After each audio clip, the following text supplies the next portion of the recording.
Timóteo, capítulo de número 2, versículo de número 15.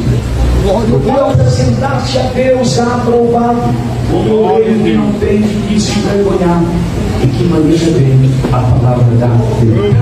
Amém, irmãos? Podemos sentar, meus irmãos, eu sou muito irmãos e todos glorificar a Deus nesta noite com palmas e glórias, palmas e glórias, palmas e glórias. Glória a Deus! Oh, aleluia! Graças a Deus. O apóstolo Paulo, escrevendo esta carta ao seu filho na fé, a Timóteo, seu filho na fé, um jovem pastor, um obreiro. E eu observo que Timóteo teve um privilégio tão grande de aprender com um dos maiores obreiros que viveu, que fez parte da igreja primitiva. Ele era o apóstolo Paulo. Timóteo teve o privilégio extraordinário de aprender muitas coisas, muitas lições, como exercer, aleluia, a sua vocação, o seu chamado na obra do Senhor. E é maravilhoso quando o obreiro tem homens de Deus para se espelhar. É maravilhoso quando o obreiro tem alguém de fé, alguém de exemplo, alguém de uma boa reputação, alguém experiente para aprender. E Timóteo teve este homem experiente, este homem espiritual, este homem de Deus para aprender. Nós, meus irmãos, não estava com Timóteo quando ele recebe esta carta, estas orientações pastorais, estas orientações para um obreiro, como exercer o seu trabalho, mas graças a Deus, esta palavra está viva, continua de pé, é poderosa e é para nós também aqui nesta noite. Deus tem uma palavra para o teu coração. E Paulo, ensinando Timóteo como seu obreiro, nesta carta pastoral, ele vai nos informar que o obreiro tem característica. O obreiro aprovado por Deus tem que ter característica. E ele vai mencionar pelo menos 8 características aqui nesta segunda epístola, só no capítulo de número 2. 8 características. A primeira qualidade que um obreiro precisa ter, Paulo vai comparar o obreiro com um soldado que está alistado para a guerra. Todo obreiro precisa entender que ele é chamado para estar na guerra. Mas não se preocupe, porque nesta guerra nós temos um general. Não tenha medo, porque nós temos um general que está na frente, e ele está aqui nesta noite preparando um exército para servir nesta obra. Ele está aqui nesta noite levantando homens e mulheres de Deus para fazer parte desse exército. Tem alguém que crê nesta palavra, não? Diga glórias a Deus. Levante a sua mão, deixe o Espírito Santo te encontrar aqui nesta noite. Aleluia! Nós fazemos parte do exército de Deus. Somos soldados de Cristo. E como soldado de Cristo, tem batalha. O soldado precisa se submeter às ordenanças do general. Ainda que seja árduo o seu trabalho, mas ele é alimentado por uma esperança, por uma certeza de que no final desta guerra vai valer a pena. Tem uma coroa aguardando, tem uma coroa de vitória te esperando. Obreiro, no final da guerra tem uma coroa de vitória te aguardando. Mas tem que ter guerra mesmo. Nós somos soldados de Cristo. Só tem soldado porque existe guerra. Aleluia, mas não tema, porque no final vai valer a pena fazer parte desse exército de Deus. Tem coroa nos aguardando no final. No carro ouvindo o pastor João Anastácio, eu falava para minha esposa: que privilégio fazer parte, ser um obreiro da casa de Deus. É uma honra. Rapaz, logo eu, logo a gente, tanta outras pessoas, e Deus escolheu você. É um privilégio ou não é, meus irmãos? É uma honra. Então, pelo amor de Deus, Deus, nas guerras, seja alimentado, tenha certeza, tenha esperança, que venha o que vier, há uma coroa te aguardando no final. Paulo ainda vai comparar numa linguagem figurativa que o obreiro é como também um atleta. Um atleta que se prepara sempre, está sempre em movimento, sempre em ação, sempre se cuidando, sempre renunciando a algumas coisas. O atleta, ele se esforça, está sempre preparando para a corrida de um dia especial. O atleta deixa de comer algumas coisas, deixa de ir em algum lugar, deixa de fazer muitas coisas. Tem uma vida sobre disciplina, tem uma vida, meus irmãos, de renúncia, porque ele sabe que tem um dia que vai ter uma corrida que ele precisa fazer, porque todo atleta, ele renuncia, faz tudo o que tiver de fazer, porque ele tem a certeza, ou pelo menos a vontade, o desejo de receber o prêmio no final da sua corrida, seja corrida, seja um jogo, seja o que tiver. O atleta está sempre preparado, porque ele não quer perder o prêmio, ele não quer perder a vitória. Por isso é um atleta, ele se prepara. Paulo está dizendo, o obreiro é a mesma coisa, ele entra na peleja, entra para ganhar, ele entra na peleja, alista no exército de Deus, ele renuncia, não pode fazer muita coisa, é verdade, ele tem que renunciar ao pecado, tem que renunciar muitas das vezes à sua vontade, tem que renunciar muitas coisas, mas ele tem certeza que na corrida a vitória já está garantida, e que esta vitória é só para quem é atleta de verdade, não é para atleta amador, é só para quem é atleta de verdade. O Espírito Santo está mandando dizer para alguém aqui nesta noite: continua obedecendo, continua com esta vida de disciplina para agradar a Deus, porque no final desta corrida, meu Deus do céu, o que te aguarda é muito maior do que você possa imaginar. Obreiro, vale a pena ser um obreiro, tem recompensa de Deus para o obreiro de Deus, para o obreiro aprovado. Ainda no capítulo 2, o versículo 6, ele vai comparar o obreiro com um lavrador. O lavrador que planta, e ele não pode esperar o fruto de imediato. Ele planta, ainda que ele saiba que não vai ter o fruto de imediato, mas ele tem a certeza que a colheita virá, o fruto surgirá. Paulo está dizendo, obreiro, prega hoje, ainda que você não veja o resultado agora. Lute agora, se esforce agora, trabalhe agora, ainda que não tenha fruto. E tem obreiro que, por não saber disso, às vezes quer desistir. Pastor, eu prego tanto, eu me esforço tanto, e parece que nada acontece. Mas olha Deus falando com você: vai semeando, porque a colheita é com Jesus. Vai semeando, porque os frutos é certo. Vai se esforçando, porque quem garante a colheita é fiel. Ele está no controle, ele está te observando. E Paulo diz que assim como o lavrador desfruta dos primeiros frutos, assim também é o obreiro. Fica tranquilo, a colheita vai vir e você vai poder desfrutar dos frutos no final desta carreira para a glória de Deus. Paulo ainda usa a figura dos vasos para dizer, no versículo 20 ao 22, o obreiro também é comparado a um vaso, e nós somos os vasos de Deus. Mas nós, como obreiro, como servos de Deus, é que temos que decidir com as nossas atitudes que tipo de vasos seremos na casa de Deus.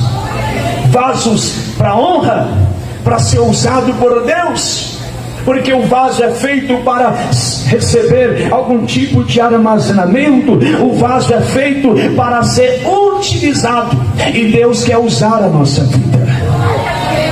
Deus tem unção para derramar sobre nós, para mandar a sob andarada.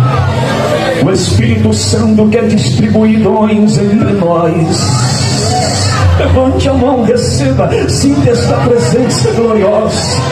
O Espírito Santo quer nos usar. Oh, quão grande é a obra de Deus que Deus quer fazer nestes últimos dias. E eu quero saber se tem vaso que está pronto para Deus usar aqui nesta noite.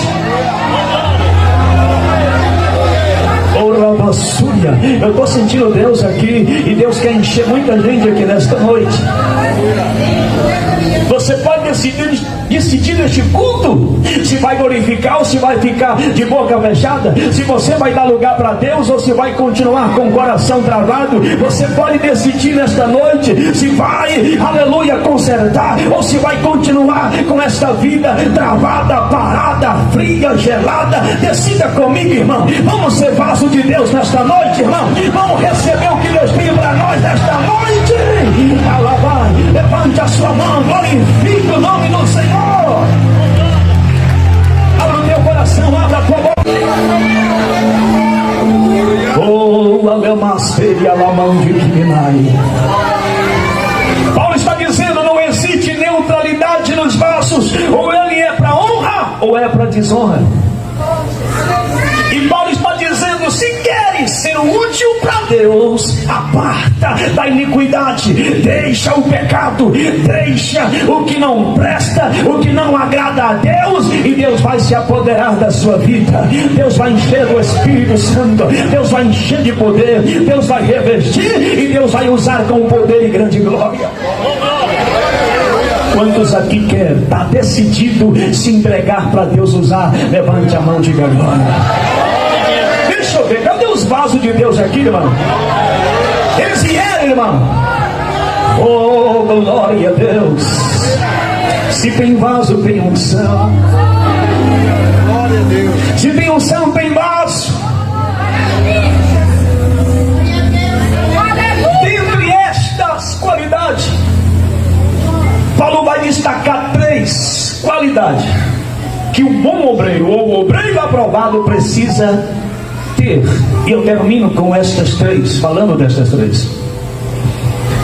No versículo que lemos, depois de nós passarmos no contexto, Paulo também vai dizer que todo obreiro aprovado, ele precisa fazer 3 coisas. Primeiro, ele precisa apresentar-se a Deus como aprovado. Paulo está dizendo: o obreiro precisa ser aprovado. Procura, em algumas traduções se esforça, se empenha para se apresentar a Deus aprovado. Glória a Deus. O erro de muitas pessoas, meus irmãos, de muitos irmãos, é pensar que o que ele faz não está sendo observado. E muitos obreiros se esforçam, se preocupam em fazer as coisas apenas para ser visto pelo pastor. E muitos até pensam que pelo fato do pastor não estar vendo o que ele está fazendo, não vai ser recompensado por isso. Mas eu quero te lembrar nesta noite o que diz os escritores aos Hebreus: que todas as coisas estão patentes e nuas diante dos olhos de Deus. Aquele a quem teremos que prestar conta, ele está vendo, irmão, ele está vendo, igreja, tudo que nós estamos fazendo. Levante a sua mão, diga: Deus está vendo tudo que eu faço. Fala para esse obreiro que está do seu lado: Deus está vendo tudo que você faz.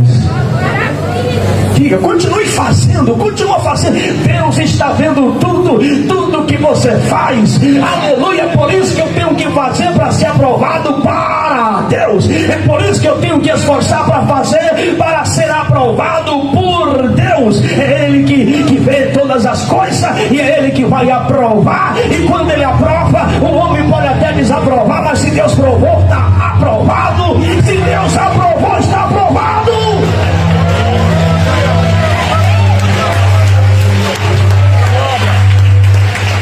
Oh, glória. Deus está dizendo para alguém aqui: eu estou vendo tudo que você faz. Ainda que, se o homem não vê, ainda até se o pastor não viu as obras, os seus esforços, o seu trabalho, o sumo pastor, o supremo pastor está vendo você. Eu vou falar mais uma vez. Você está sendo analisado por Deus. Vou repetir mais uma vez. Deus está analisando você.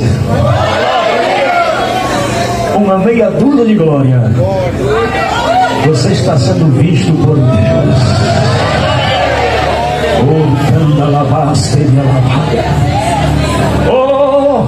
Enquanto eu preparava, eu buscava de Deus uma palavra. Quando cheguei nesta parte, o Senhor me fez sentir. Eu olhei para lá, para todos os cantos do quarto que eu estava buscando a Deus. Eu comecei a ter uma percepção diferente. Meu Deus, que coisa! O Senhor observa, o Senhor está aqui me observando. O homem não vê, ninguém pode ver, mas Deus está vendo tudo. E presta atenção, é Ele mesmo que tem que ver tudo, porque é Ele que vai nos aprovar. Deus está vendo. Eu quero te lembrar de Gideão, Juízes capítulo 6. Gideão um dia foi para o lagar malhar trigo, e na percepção dele estava pensando: ninguém está me vendo. Eu vou malhar trigo, vou me esconder dos medianitas, eu vou me esconder de todo mundo. Gideão estava lá pensando que estava escondido, mas ele não sabia que o anjo do Senhor estava observando Gideão. Quando Gideão pensa que ninguém está vendo, eu não sei de falar quanto tempo o anjo do Senhor estava lhe observando. Eu só sei de dizer que o silêncio é quebrado, e o anjo do Senhor desceu dizendo: o Senhor é contigo. Olha a aprovação. Varão valoroso. O Senhor é contigo, varão valoroso. Eu vou dizer mais uma vez: tem alguém te vendo, tem alguém te olhando. Oh glória! Olha, o anjo do Senhor está olhando para alguém aqui. Oh, que maravilha! Isso te alegra ou não, meus irmãos? O anjo do Senhor está te olhando. Levante a sua mão para o céu, por favor. O Senhor está te olhando. Obreiro de Deus, o Senhor está olhando o seu trabalho. E não pensa que vai ser só para... Eu vou falar o que Deus está mandando aqui. Ele está olhando tudo. Se nós estamos fazendo de forma relaxada, se nós estamos fazendo só para mostrar para alguém que fazemos, Ele está observando o que e as motivações daquilo que nós estamos fazendo.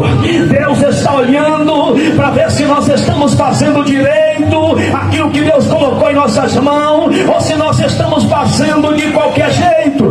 Deus está vendo. Mas nesta noite Deus está dizendo aqui nesta noite para alguém: varão, varoa valorosa, oh glória, o Senhor é contigo nesta beleza, o Senhor é contigo neste labor, o Senhor é contigo nesta caminhada. Varão valoroso, varoa valorosa, o Senhor é contigo. Ninguém está vendo, pastor, mas o Senhor é contigo.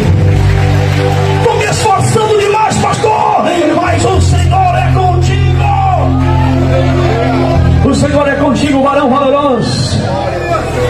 O Senhor é contigo. O obreiro precisa ser aprovado. Atos 2:22. O próprio Jesus, diz a Bíblia, Jesus, o Nazareno, varão aprovado por Deus diante do povo, com sinais, prodígios e maravilha. Romanos capítulo 14, versículo 18, Paulo vai dizer, aleluia, quem assim serve a Cristo é aceito ou agradável a Deus e aprovado pelos homens. É preciso ser aprovado, meus irmãos. O obreiro precisa ser aprovado. A Bíblia diz, aleluia, em 2 Coríntios capítulo 10, 18, glória a Deus, que aquele que a si mesmo louva não é aprovado, mas aqueles que Deus louva, este é aprovado. Filipenses capítulo 1, versículo 10, precisamos aprovar as coisas excelentes, para que sejais sinceros, sem escândalo, até vinda do nosso Senhor e Salvador Jesus Cristo. E eu tenho uma boa notícia para te dar esta noite, obreiro de Deus, obreira de Deus. Filipenses, ou 1 Tessalonicenses, capítulo 2, versículo 4, que nós fomos aprovados por Deus a tal ponto que Ele nos confiou o seu Evangelho. E por que Ele nos aprovou? Tiago capítulo 1, versículo 22. Bem-aventurado é o varão que suporta a aprovação. Por quê? Porque depois de aprovado, receberá a coroa da vida.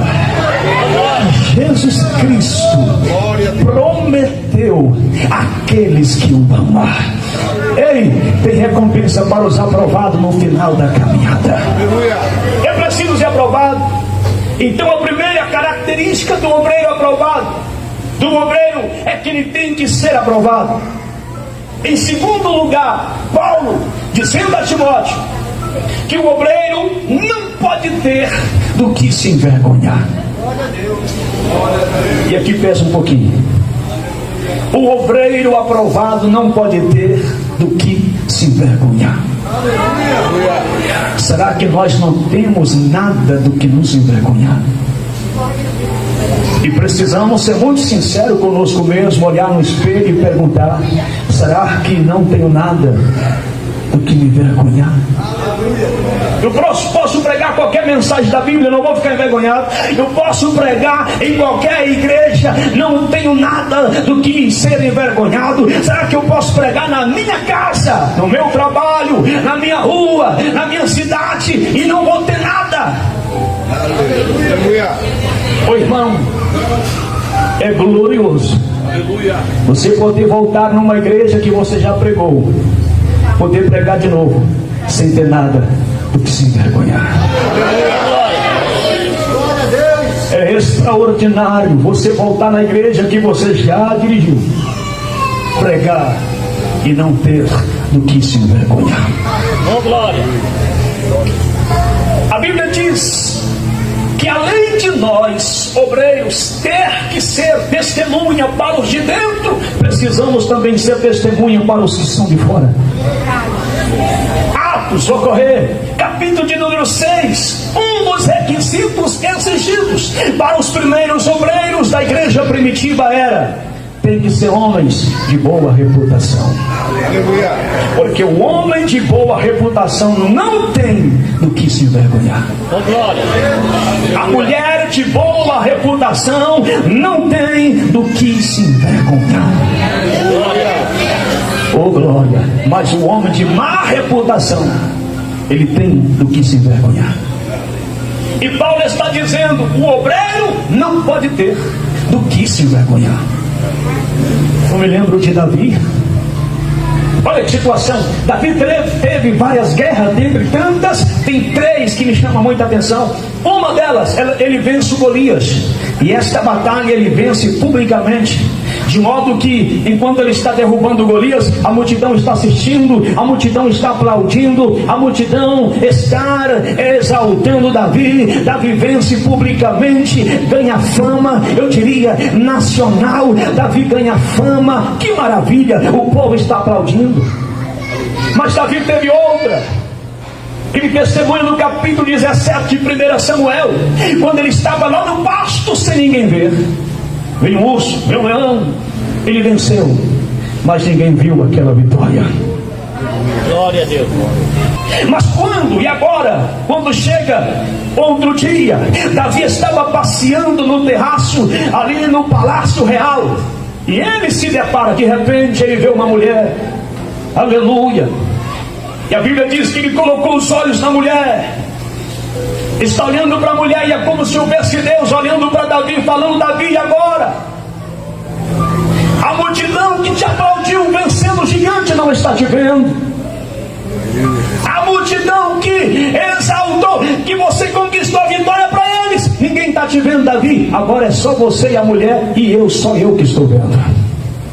Irmão, porque ser crente quando todo mundo está nos vendo, muito fácil. O difícil é ser crente quando ninguém está nos vendo. Ser obreiro aqui na igreja igreja é muito fácil, todo mundo quer se mostrar que é crente, que é obreiro e tudo mais, mas quero ver se obreiro é quando não tem ninguém por perto. É quando está só você e Deus no seu quarto. É quando está só você e Deus na sua sala. É quando você tem a oportunidade de cair, de fazer tantas coisas erradas, e você olha e fala: não, eu tenho boa reputação, eu não posso ter do que me envergonhar. Então Deus está olhando para Davi, falando: Davi, é só você e a mulher agora, Davi, ninguém está vendo, vence essa, Davi. Infelizmente Davi não conseguiu vencer essa. E o pior, Davi passa a carregar uma marca, uma mancha na sua vida, para o resto da sua vida. Ou seja, com isso eu estou dizendo, Davi era rei, mas tinha do que se envergonhar. Era guerreiro, mas tinha do que se envergonhar. E Paulo está dizendo: o obreiro não pode ter do que se envergonhar. 2 Samuel capítulo 4, Samuel está passando, e todas as vezes que ele passava por ali, a Bíblia diz que ele era observado por uma mulher. Se tem uma pessoa, irmão, que é bom para observar a mulher, enquanto o homem vê só o cabelo, a mulher já viu a vida tudo. Estou exagerando, né, irmãs? Desculpa, estou exagerando. Será que estou exagerando? Aleluia! Samuel, ou melhor, Eliseu, estava sendo observado. Quem sabe, de repente, algumas vezes, quem sabe, Eliseu passou, só estava a mulher, e o seu marido não estava em casa, e a mulher esperando contar uma piadinha, dar um vacilo, mas Eliseu se mostrou que ele era homem de Deus, que ele tinha boa reputação, a sua vida moral era limpa diante de Deus e das pessoas, a tal ponto de um dia a mulher chamar o seu próprio marido e falar: este homem que passa por aqui, eu vejo que este homem é um santo homem de Deus. Ele não tinha o que se envergonhar. Eliseu era íntegro. Ele não tinha do que se envergonhar.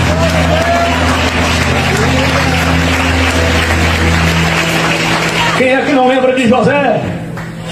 O diabo sabia que Deus tinha um plano grande na vida de José. E deixa eu te lembrar, Deus tem um plano na sua vida também. Oh, glória. Vou repetir: Deus tem um plano na sua vida. Deus tem uma obra tremenda na sua vida. E aí o diabo começa a usar a própria patroa de José para assediá-los todos os dias, até que um dia ela agarra José às forças, mas José conseguiu fugir.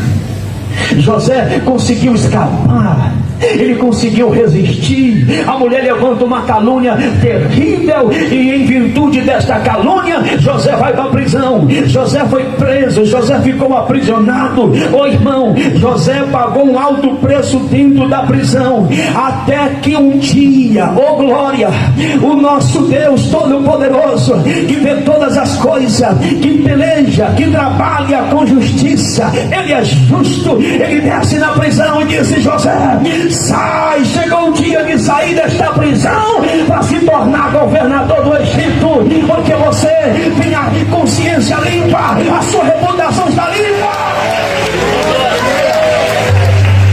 E o que mais me maravilha é que José sai, e naquele dia celebrativo, José está na carruagem real, com ordem, com autoridade, para que todos baixassem a cabeça e batessem continência para José. Eu fico imaginando a cena, José passando e todo mundo batendo continência para José. E o que mais interessante, quando José passa diante da casa de Potifar, a mulher de Potifar tem que sair para fora, olhar para José. Imagino que ela procura lugar, não tem onde esconder a cara, porque ela poderia ter manchado a vida moral de José, mas ela não conseguiu. Ela tem que baixar a cabeça pelo menos 2 vezes, porque primeiro ali estava a maior autoridade do Egito, segundo, porque ali estava o homem que não tinha do que se envergonhar. Aleluia! Quem quer esta graça para a sua vida, levante a mão. Há uma palavra profética de Deus para a sua vida aqui agora. Levante a mão em nome de Jesus Cristo. Amancho e de calabra súria. Deus está quebrando laços aqui nesta noite. O diabo sabe da obra que Deus tem na sua vida. Lutou com tudo, preparou emboscada, preparou laço. Mas assim diz o Senhor: estou quebrando nesta noite. Deus está restaurando alguém aqui nesta noite. Deus está levantando alguém aqui nesta noite. Deus está fortalecendo alguém aqui nesta noite. Receba o renovo, receba a restauração. Há o renovo de Deus chegando para a sua vida hoje. Oh, Espírito Santo. E para nós finalizar, em terceiro lugar, o obreiro ele precisa manejar bem a palavra da verdade. Quem trouxe a sua Bíblia, levante aí para os céus. O obreiro precisa manejar bem esta palavra. Paulo está dizendo para Timóteo: Timóteo tem que saber manejar. No contexto da época, manejá-lo era cortar em linhas retas. Estamos vivendo um tempo de inversão de valores, onde estão relativizando tudo. O que era verdade parece não ser tão verdade mais. O que era pecado parece não ser tão pecado mais. Estão romantizando o pecado e estão, meus irmãos, banalizando a verdade, a santidade de Deus. E Deus nesta noite está dizendo que está procurando obreiros que saibam manejar bem a palavra, mas a palavra da verdade. Alguém que sobe no altar e tem trigo para alimentar o povo. Deus está procurando alguém que valoriza mais a palavra do que o dom da revelação. Para com este negócio de ir no culto só se tiver profecia, só se tiver revelação, se for só mensagem, pregação, você não vai. Deus está dizendo: maneja bem a palavra da verdade. Alamande que virá a suri, me comandar a série, me cantar a bandara, calabra súria. Deus está procurando quem quer manejar bem a palavra. Maneja bem a palavra.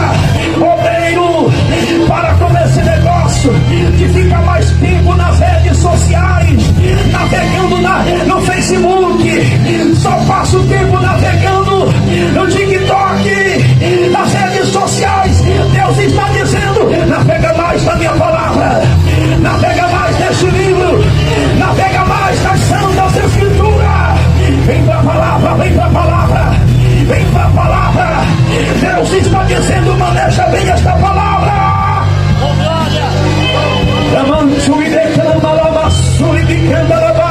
Pastor, por que eu tenho que pregar a verdade? Porque o nosso Deus é verdade. Deuteronômio 32, ele é a verdade.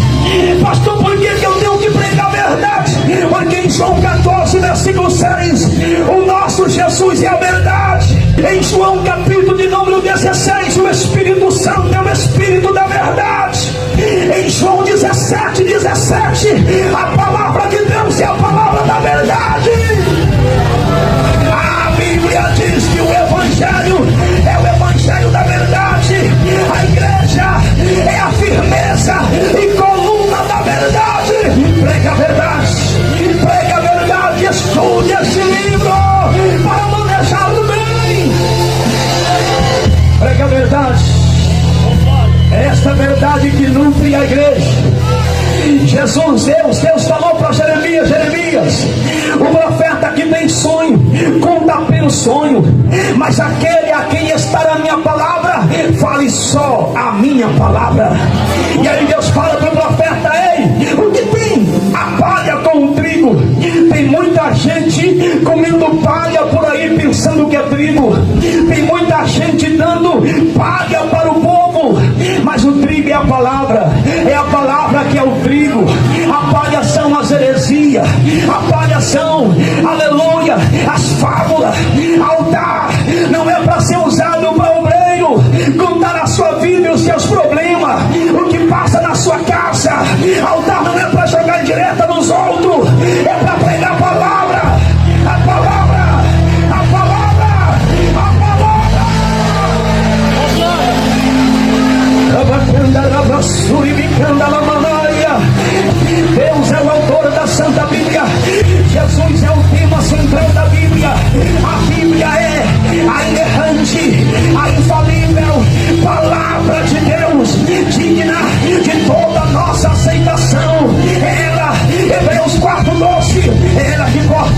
mais do que uma espada aguda e penetrante, ela vai até a alma, até a divisão da alma, juntas e medula.